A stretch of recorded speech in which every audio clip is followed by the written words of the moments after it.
क्या हुआ, क्यों चुनावी अखाड़े में क्यों? ना महिला विकास मंत्री है, ना तो महिला आयोग उतना एक्टिव काम करता है। तो वैसी स्थिति में मुझे लगा एनडीए की किसी पार्टी से बात नहीं हुई आपकी, जेडीयू से, बीजेपी से? ना वो लोग कहाँ, जेडीयू तो हमको ठग के एकदम वो कर दिए, लाखों लाख रुपया मेरा खर्चा, और जेडीयू में ज्वाइन करवा लिए। ज्वाइन करवा के जो बंदा ज्वाइन किया वो अपना पद लेके एकदम ललन शराफ जी के साथ क्या, और हम लोगों को डफली दिखा दिए सभी महिलाओं को। आप की जो चुनौती है कितनी मजबूत होगी? आपको नहीं लगता कि एक असंभव सा काम करने के लिए आप निकल गए? अच्छा, एक बात, ज्यादा से ज्यादा क्या होगा, हम हार जाएंगे, इससे ज्यादा तो कुछ नहीं होगा। इससे ज्यादा कुछ? और मुझ जैसी महिलाओं को अगर मौका नहीं मिला तो फिर तो दुर्भाग्य है देश का, बिहार का दुर्भाग्य, बांकीपुर का दुर्भाग्य। अगर आप ये कह रहे हैं कि आरजेडी को वैश्य समाज सपोर्ट करते, नहीं, ये बीजेपी गढ़ नितिन नवीन जी का इसलिए बना क्योंकि कायस्थ और वैश्य समाज के वोट से नितिन जी जीतते हैं। ब से बनिया और म से मुस्लिम। मैं बम समीकरण पे काम कर रही हूँ बस। बीना मानवी का बम जो है वो 30 तारीख को फूटेगा कि नहीं, कोई खुश हो जाएगा, क्या होगा? देखिए, बम तो हम फोड़ चुके हैं।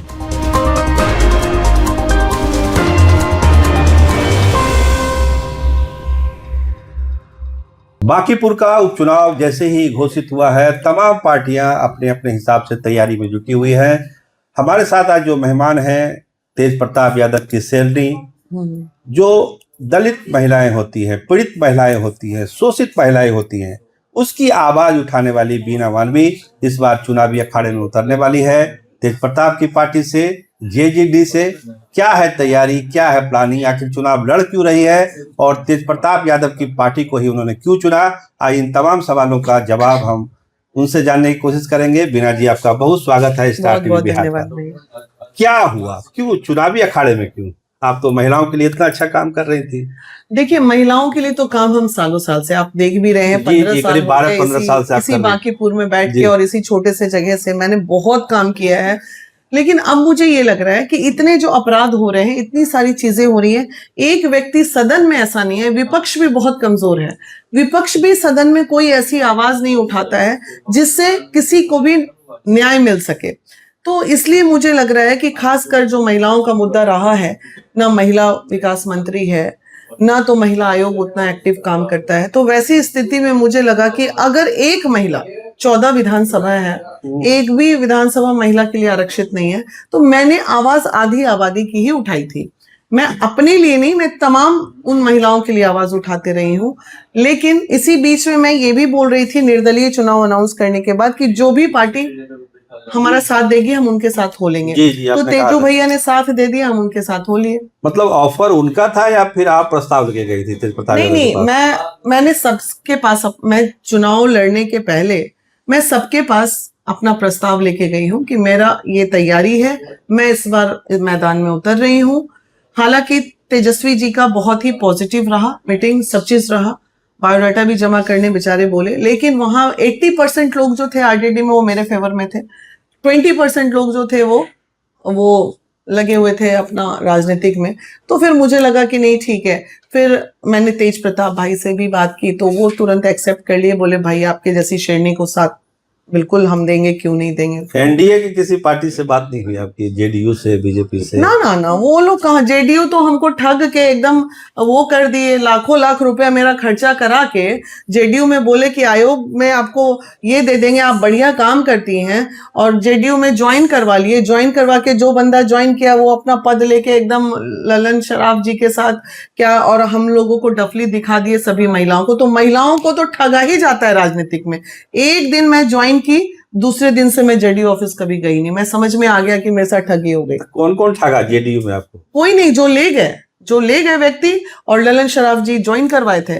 और उसके बाद तो जो मैं जब जा रही थी तो मैं इन लोगों से बोल रही थी कि मैं राजनीतिक चेहरा नहीं हूँ, जेडीयू ज्वाइन करा रहे हैं, मेरे ऊपर बहुत विवाद होगा। और मैं जैसे ही जेडीयू ज्वाइन किया, आपने देखा होगा बहुत विवाद के घेरे में रहे, लोगों ने ट्रोल किया, और मेरा संगठन तक हिल गया उस पीरियड में। मतलब पलट के ये लोग पूछने तक नहीं आए कि मानवी, ऐसा जेडीयू पार्टी कौन काम का कि जब मेरे पे दुख पड़े तो कोई झांकने ना आए। पार्टी किस लिए होती है? हालांकि मुझे जरूरत नहीं, मैं खुद एक सशक्त महिला हूँ, लेकिन दुख तो हुआ मुझे। मैं बोली ना, ये सब कोई काम के नहीं है, हमको जाना ही नहीं है। हम जहां जाएंगे हम वहां पे अपने अंदाज में राजनीति करेंगे। भाजपा का एक मजबूत किला है बांकीपुर, लगातार जीतते नितिन नवीन, उनके पहले भी उनके फादर जीतते थे, और इस बार तो लगभग 1 लाख वोट, अभी जो चुनाव हुआ 25 में 1 लाख वोट आया है नितिन नवीन को।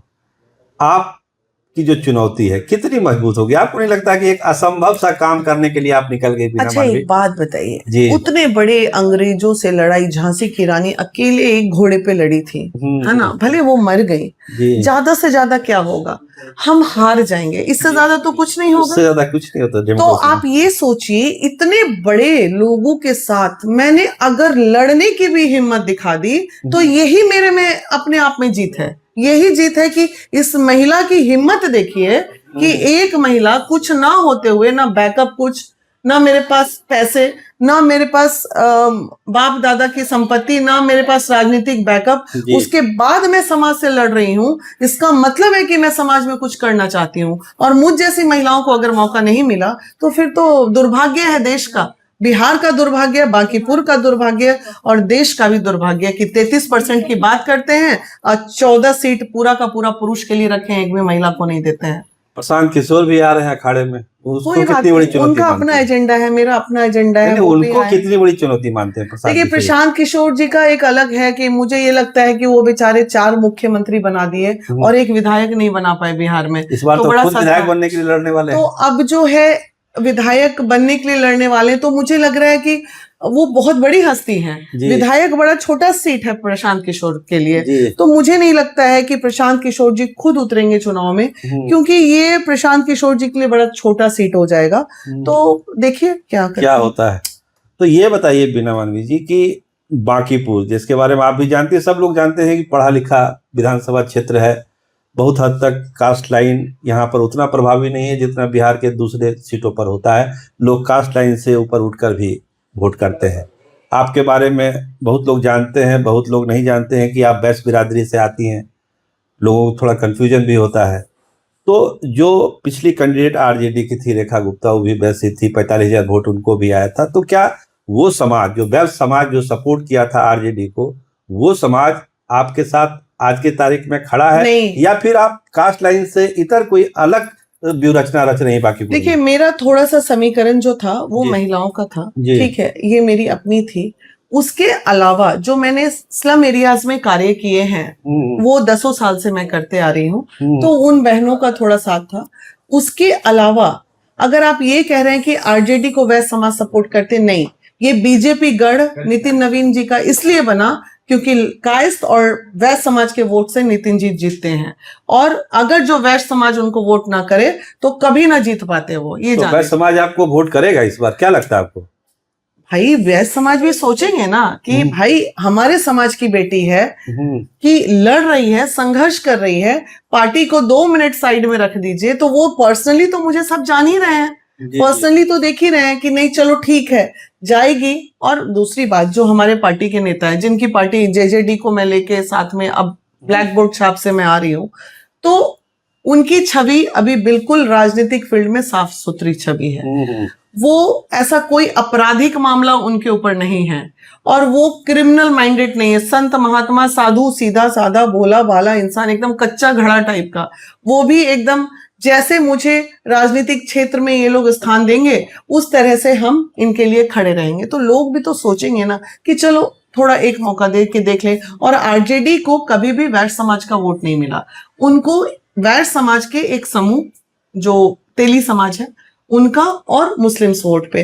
तो मैंने जो समीकरण बनाया वो मैंने बम समीकरण बनाया। बम समीकरण आपका है? क्या है उस बम में? ब से बनिया और म से मुस्लिम। मैं बम समीकरण पे काम कर रही हूँ बस। अच्छा, तो बम समीकरण आपकी जीत की गारंटी है, आपका अपना आकलन है? हर व्यक्ति तो अपने हिसाब से सोचते हैं, प्लान करते हैं। मुझे चुनाव लड़ाने के लिए मुस्लिम समाज के लोग ही आए हैं, मुझे मदद भी मुस्लिम समाज के लोग ही कर रहे हैं। तो भाई एक बात बताइए, एक बनिया की बेटी को मुस्लिम समाज के लोग मदद करने पहुंच गए, तो मैंने बना दिया बम समीकरण। बनिया मैं, मुस्लिम वो, मैंने बम समीकरण। मैं अपने भाइयों के लिए खड़ी हूँ, खड़ी रहूंगी। वो लोग भी सोचेंगे कि भाई इतने 4 बार 5 बार छोटा बेटा को दिए, एक बार चलो बड़ा बेटा को दे दे। दोनों तो लालू जी के ही बेटे हैं। जी जी, नो डाउट। तो बीना मानवी का बम जो है वो 30 तारीख को फूटेगा कि नहीं, फुस हो जाएगा, क्या होगा? देखिए, बम तो हम फोड़ चुके हैं, ठीक है, बम तो फोड़ चुके हैं। आप ये मानिए ना मानिए, राजनीतिक क्षेत्र में एक महिला ने बड़ा भूचाल तो ले ही आया है, ठीक है। तो एक महिला होके बम तो हम छोड़ दिए हैं, अब बम फूस होता है या बम फटता है ये बांकीपुर की जनता के ऊपर है। अगर जनता चाहेगी तो महिला, जितने लोग महिला का मान सम्मान इज्जत करते हैं वो सब मेरे प्रेमी होंगे, वो सब मुझे सम्मान करेंगे, और जो महिला विरोधी होंगे कि ना भाई महिला को आगे नहीं आना चाहिए, वो मुझे वोट नहीं देंगे। एक चीज बीना मालवीय जी, देखिए जो ये बहुत हाई प्रोफाइल सीट है, नितिन नवीन अब राष्ट्रीय अध्यक्ष हो भाई आप चुके हैं, लोग हमारी इतना बात बोल सवाल के पूरा हाई प्रोफाइल बना देते हैं। हाँ। उसका कारण है, हाँ। उसका कारण ये है, अगर आप हमसे ही सवाल पूछ रही है तो उसका जवाब यही है कि नितिन नवीन अब राष्ट्रीय अध्यक्ष हो चुके हैं हाँ बीजेपी जी। के। एक राष्ट्रीय अध्यक्ष की छोड़ी हुई सीट है, और कहीं ना कहीं विपक्ष, जो बिहार का विपक्ष है, उसको लगता है कि एक जीवन दान उसको मिल सकता है इस चुनाव में अगर वो जीत जाते हैं। बिल्कुल। अगर आप जीत जाती हैं तो देश दुनिया की सबसे बड़ी स्टार आप होंगी उस दिन 3 तारीख को, सही। जो भी जीतेगा। तो इसीलिए हम इसको हाई प्रोफाइल सीट कहते हैं। तो ये जो दबाव है हाई प्रोफाइल सीट का, वो आपको कितना परेशान कर रहा है? बहुत परेशानी होगी और परेशान हो रहे हैं, ऐसा नहीं कि नहीं हो रहे।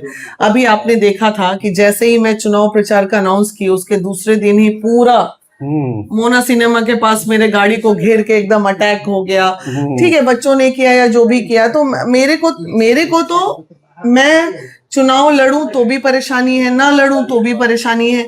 तो मेरे को हर वक्त परेशानी ही रही। एक महिला के लिए कितना संघर्षपूर्ण जीवन होता है, ये उस महिला से जाके पूछिए जो राजनीतिक क्षेत्र में 40 साल 50 साल से बीजेपी कार्यालय में बैठी हुई है, इस उम्मीद में कि मुझे भी कुछ मिलेगा, और मिलता कुछ नहीं है। तो वो संघर्ष तकलीफदायक है। तो बीना मालवीय और विवाद, कंट्रोवर्सी एकदम चोली दामन का साथ देखता है। ऐसा क्यों हो जाता है आपके साथ? देखिए, ऐसा क्यों होता है आपके एक साथ? महिला जब कार्य करने रोड पे निकलती है तो उसे, उसका एक ही मात्र लोग डैमेज कर सकता है, चरित्र जी। उसके बाद उसको डैमेज करने के लिए कुछ नहीं बचता। तो जो भी संकीर्ण मानसिकता के, घिनौने मानसिकता के लोग होते हैं, वो सीधे चरित्र पे वार करते हैं, और वो वार करते हैं जिनका खुद का चरित्र नहीं अच्छा। तो इसलिए कंट्रोवर्सी। और काम हम कर रहे हैं, कीचड़ साफ करने हम उतरे हैं, तो कीचड़ तो मेरे ही शरीर में लगेगा, घर में बैठी महिला के शरीर में तो लगेगा नहीं। तो इन सब चीजों से मुझे कोई फर्क नहीं पड़ता। नॉमिनेशन का कोई डेट अभी अनाउंस हुआ क्या आपका? हाँ, 6 से 13 के बीच में करना है, लेकिन अभी मैं थोड़ा डेट अनाउंस नहीं होमवर्क कर रही हैं? होमवर्क कर रही हूँ कि मेरा किस दिन नॉमिनेशन। तो ये थी बीना मालवीय जी, तेज प्रताप यादव की सिरनी। साफ साफ है कि बम फोड़ना है 30 तारीख को, और महिला होके इतना बड़ा चैलेंज उन्होंने स्वीकार किया है, ये अपने आप में बड़ी बात है, क्योंकि हाई प्रोफाइल सीट है बांकीपुर, और वहां पर बीना मालवीय अगर अखाड़े में उतर रही है तो उनके हिम्मत की सराहना करनी चाहिए कि इतने बड़े लोगों के बीच, इतने हाईफाई नेताओं के बीच बीना मालवीय एक संघर्ष का रास्ता, महिलाओं के उत्थान का रास्ता, महिलाओं की आवाज विधानसभा में उठाने का एक सपना लेकर चुनावी अखाड़े में है। देखिए बांकीपुर की जनता क्या फैसला सुनाती है, 3 को पता चलेगा। लेकिन बांकीपुर की लड़ाई बीना मालवीय के आने के बाद दिलचस्प हो गई है। कैमरामैन विमल यादव के साथ मैं सरोज सिंह, धन्यवाद, नमस्कार।